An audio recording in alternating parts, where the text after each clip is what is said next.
Hello, Berkshire Hathaway Home Services sales executives for our video message of the week. All right, this week's message is entitled Keeping a Competitive Edge in a Lower Inventory Marketplace. And today specifically, we're going to deal with buyers. Now, the tips I'm going to go over today, you really should be doing all the time, but specifically in a lower inventory market, it gets more important than ever. Let's jump right in. All right.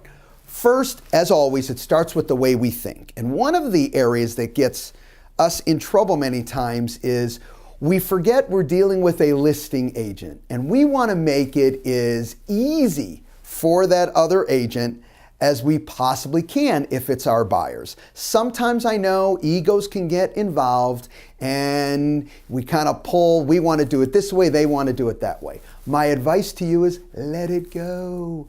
Okay, stay focused on your client and what they want to have happen, which is be able to buy that home because they love it.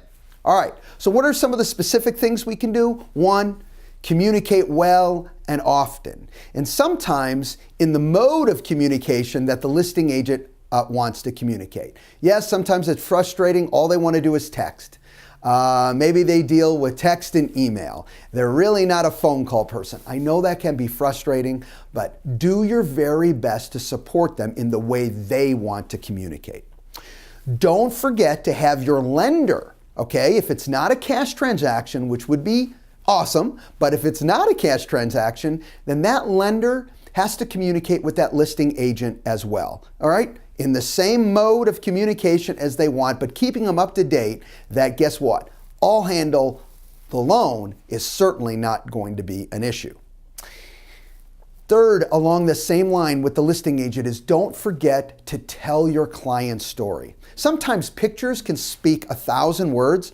Take a picture. You know, if it's a family buying this house, make sure that they see that these are real people. It's not just an offer on paper. Show them, all right? Show them a picture. Give them the story, the behind the scenes, how excited they're moving maybe from another state. They're moving their family, their pets. Everyone's moving into the house and it's special for them and they really want to buy this property. You know what? Sometimes it could be that little difference, okay, that gets your client to be able to buy that house versus somebody else who doesn't have that direct connection. Now, next, don't forget to learn, if you can, the seller's hot buttons. What's important to the seller? Let me give you an example. Let's say the seller really doesn't want to move twice. So a lease back into their own property until their property's ready can be a real bonus for them. Maybe not financially, but ultimately it really helps take the pressure off. Well, if your buyer has some flexibility around those lines, make sure you know those hot buttons so you can incorporate those hot buttons into your offer. Because keep this in mind, it's not always dollars. Sometimes it's convenience or just a way to reduce their stress overall. Know those hot buttons if you can. All right, next, set very detailed, clear, strong expectations for your buyer. There's some obvious ones that you need, okay? One, come in with your highest and best offer. Highest and best, all right? You can lose a property specifically if you don't come in the highest and best many times. And keep this in mind. If you don't get it and your client has come in with their highest and best, so be it. Guess what?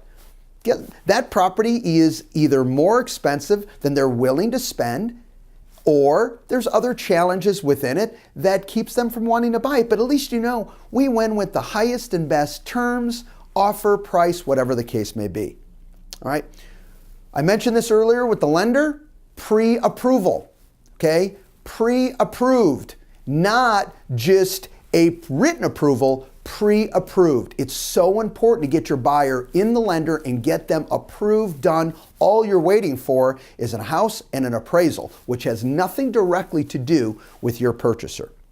Strong earnest money is always a plus, sending the message that says, hey, we're serious. We're not coming in with a little earnest money. It's strong earnest money. And of course, few, if not no, contingencies. Listen, we've got to protect our buyers without a doubt. But if you have some flexibility around these areas, I want you to think about it because, again, it makes your offer even that much stronger okay, dealing with the listing agent as well as dealing with the clientele. And last, but certainly not least, you have to stay on top of the process. From inspections to appraisal issues, whatever you need to get done, remember, this is not the time to skip dotting our I's or crossing our T's. We can't even miss things by a day because sometimes that little tiny extension we need may not be granted.